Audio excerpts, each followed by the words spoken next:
بسم اللہ الرحمن الرحیم۔ شروع کرتا ہوں اللہ تعالیٰ کے بابرکت نام سے جو تمام جہانوں کا وارث ہے۔ نبی کریم حضرت محمد صلی اللہ علیہ وآلہ وسلم نے فرمایا،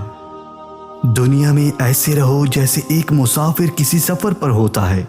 اور آرام کی غرض سے ایک سایہ دار درخت کے نیچے آرام کرتا ہے اور پھر اپنی منزل کی طرف رواں دواں ہو جاتا ہے۔ آپ صلی اللہ علیہ وآلہ وسلم نے فرمایا، اگر میں کسی انسان کو دوسرے انسان کے آگے سجدہ کرنے کا حکم دیتا تو بے شک عورت کو اپنے شوہر کو سجدہ کرنے کا کہتا، کیونکہ اللہ تعالیٰ نے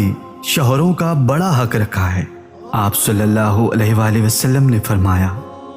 جب کوئی مرد اپنی بیوی کو اپنے بستر پر بلائے اور وہ عورت بنا کسی عذر کے اس کے پاس نہ آئے، اگر اسی حالت میں اس کا شوہر اس سے ناراض ہو کر سو گیا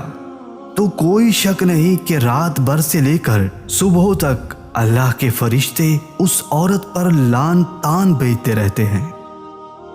نبی کریم حضرت محمد صلی اللہ علیہ وآلہ وسلم ارشاد فرماتے ہیں، مسلمانوں اپنی بیویوں پر ظلم مت کرو اور انہیں تنگ دستی نہ دو، بے شک اللہ تعالیٰ نے میاں بیوی کو ایک دوسرے کا لباس بنایا ہے۔ رسول خدا حضرت محمد صلی اللہ علیہ وآلہ وسلم نے فرمایا، مجھے بے حد نفرت ہے ایسے شخص سے جو بلا وجہ اپنی بیوی پر ظلم کرے اور اس پر روزی تنگ کر دے، بے شک ایسے لوگ میرے نزدیک نہایت بدترین اور جاہل لوگ ہیں۔ آپ صلی اللہ علیہ وآلہ وسلم فرماتے ہیں،